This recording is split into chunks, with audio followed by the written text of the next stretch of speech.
नमस्कार। आज हमारा चैप्टर नंबर 34 है present perfect tense. Present perfect tense के पहले हम थोड़ा बहुत ग्रामर टॉपिक इंट्रोडक्शन सीखेंगे, फिर हम इसका ट्रांसलेशन सीखेंगे और ये सबसे अहम भाग होगा। इसका ट्रांसलेशन आप निश्चित रूप से देखिए, स्पोकन में आपके लिए ये विशेष रूप से कारगर होगा।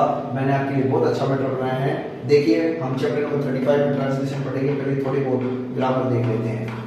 तो subject plus have plus verb की थर्ड फॉर्म, ये स्ट्रक्चर रहेगा। हैव प्लस वर्ब की थर्ड फॉर्म, बहुवचन के साथ आप क्या लगा देंगे? हैव। हिंदी में अनुवाद करोगे, लड़की के लिए चुका है, लड़की के लिए चुकी है और लड़की बहुवचन के लिए चुके हैं। ये इंपॉर्टेंट वर्ड है। जस्ट, तुरंत, ऑलरेडी, पहले से, ever, never, just, so far, recently, before, lately, till now और जस्ट नाउ। जस्ट नाउ यानी अभी, नाउ, टिल नाउ यानी अभी तक, लेटली हाल में, रिसेंटली हाल में, एवर, नेवर, नेवर कभी नहीं, जस्ट यानी अभी अभी यानी तुरंत, सो फार यानी अब तक। तो ये इंपॉर्टेंट वर्ड्स एडवर्ब हैं। ये आपको मैं ट्रांसलेशन में इनका विस्तृत रूप आपसे बताएंगे।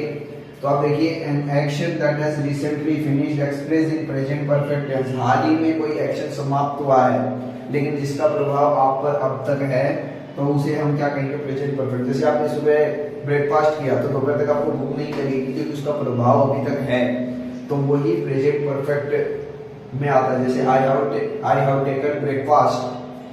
जब कोई भूतकाल में समाप्त हो गया हो लेकिन उसका प्रभाव वर्तमान काल में मौजूद हो, तो प्रेजेंट परफेक्ट टेंस की क्रिया का प्रयोग होता है। उसका प्रभाव अभी भी वर्तमान क्रिया में है। जैसे उदाहरण में आप सब्जेक्ट लेने पहले आई, ये लिख लें ही, ये आपका सब्जेक्ट हो गया मोहन और वे लोग हो गए आपके दे। तो आप देखिए, चुका है लड़के के लिए है और बहुवचन के लिए चुके हैं। तो पहले आप आई एक वचन होते हुए भी बहुवचन क्रिया आती है, हैव। ही के साथ आ जाएगी हैज, मोहन के साथ आ जाएगा हैज, देव के साथ आ जाएगा हैव। अब लिख चुका हूं, लिखा है, थर्ड फॉर्म आ जाएगी राइट की, रिटन। जा चुका है, वर्ब की थर्ड फॉर्म आ जाएगी गॉन। और सुन चुका है यानी हर्ड। मैं सुन चुका हूं, वे लोग काम कर चुके हैं यहाँ पर, तो दे हैव वर्क। तो ये काम वो कर चुके हैं, इसका प्रभाव अब तक वहां पर है। तो ये प्रेजेंट परफेक्ट टेंस में आता है। आगे आप इसके एक एक्सरसाइज देखिए, उम्मीद है आप समझ गए होंगे। जब कोई कार्य भूतकाल में समाप्त हो गया लेकिन उसका प्रभाव वर्तमान काल में मौजूद है, वो प्रेजेंट परफेक्ट टेंस में आता है। ये इंपॉर्टेंट वर्ड देखकर इंग्लिश के अंदर हेल्पिंग वर्ड फिलअप करी जाती है, क्वेश्चन को सही किया जाता है। आगे एक्सरसाइज देखिए, हम एक्सरसाइज कर रहे हैं प्रेजेंट परफेक्ट टेंस की, कि आपको करना क्या है। ये एक्सरसाइज उनके लिए है जो शुरू में इसको करना नहीं जानते, बच्चे पढ़ने के बाद भी उसको क्वेश्चन कर नहीं पाते, उनके लिए है। तो बहुवचन क्रिया के साथ आप लगाते हैव, यू को भी बहुवचन माना जाता है तो आप लगाते हैव। एक वचन के साथ आप लगाते हैं, सिंगुलर के साथ लगाते हैं, इट के साथ लगाते हैं, बहुवचन के साथ लगाते हैं। तो मैं बता दूं, एक लड़का है तो ही, बहुत सारे लड़के हैं तब दे। एक लड़की है तो शी, बहुत सारी लड़कियां हैं तब ये यूज होगा दे। एक छोटा बच्चा है तब एट, बहुत सारे छोटे बच्चे हैं तब दे। एक जानवर है तो एट, बहुत सारे जानवर हैं तो दे। एक छोटी किताब है तो एट, बहुत सारी छोटी किताब है तब भी दे। तो बहुवचन के लिए दे आता है। इसका अर्थ भी क्या होता है? वह और वह। एट के लिए आप यह भी यूज कर सकते हो और इन सब का अर्थ होता है वे।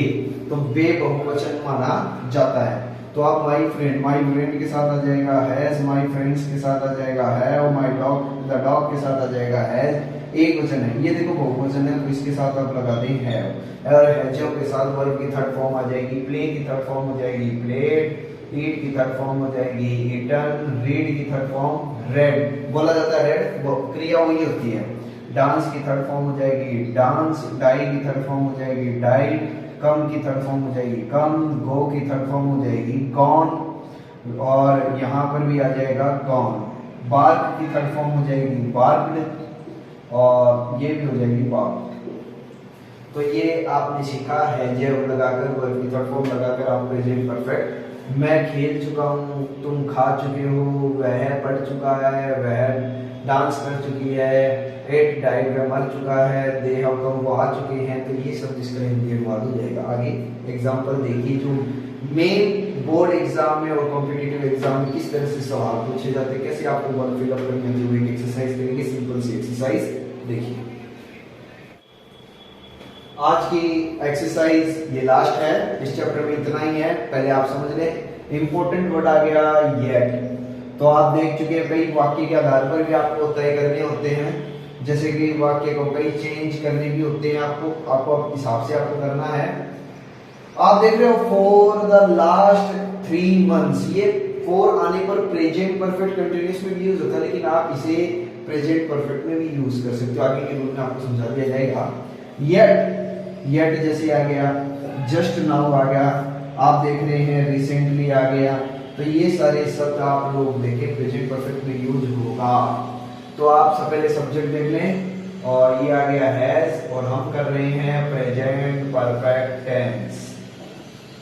आप सब लोग ये जानना चाहोगे कि आखिर इसका अनुवाद क्या होता है, तो हमने इसका ट्रांसलेशन आपको दिखाऊंगा। आई के साथ आ जाएगा हैव, ही के साथ बहुत इंट्रोगेटिव सेंटेंस है, हेल्पिंग वर्ब पहले आ जाएगी, यू के साथ आ जाएगा हैव, आई के साथ आ जाएगा हैव, आई के साथ आ जाएगा हैव। मिस्टर सर्वा एक वचन है तो इसके साथ आ जाएगा हैज, एक वचन है इसके साथ आ जाएगा हैज। आई एक वचन होते हुए भी हैव, और ये यहाँ पर आ जाएगा हैव। तो मीट की थर्ड फॉर्म हो जाएगी मेट, और सी की थर्ड फॉर्म हो जाएगी सी। चलो मैंने वहां नहीं लिखा, I have not seen the Taj Mahal as yet. Write की थर्ड फॉर्म हो जाएगी रिटर्न, फेल की थर्ड फॉर्म हो जाएगी फेल, और रिसीव की थर्ड फॉर्म हो जाएगी receive. he has met his friend, वो अपने दोस्त से मिल चुका है। I have not seen the Taj Mahal, मैंने अब तक ताजमहल नहीं देखा। Has he written the letter, क्या उसने लेटर लिखा है। Have you failed in the class, क्या तुम फेल हो चुकी हो। I have received a letter from my father, मैंने अपने पिता से एक लेटर प्राप्त किया है। I have waited for her for the last 3 months, मैंने 3 महीने तक उसका क्या किया है, इंतजार कर चुका हूं, लेकिन वो आया नहीं। Mister Sharma had not come, come की थर्ड फॉर्म हो जाती है कम, और माय फादर हैज रिटर्न, अभी अभी तुरंत ही मेरे पिताजी आएंगे, हाल ही में आए हैं या अभी आए हैं मेरे पिताजी आए, तो थर्ड फॉर्म आ जाएंगे। आई हैव सॉल्व्ड, सॉल्व की थर्ड फॉर्म आ जाएगी सॉल्व्ड, कम की थर्ड फॉर्म आ जाएगी कम।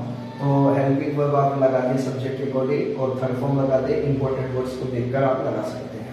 तो जिस हिसाब से पूछा जाता है, आगे कॉमन में भी करेंगे। आज के चैप्टर में इतना ही। Okay, thank you.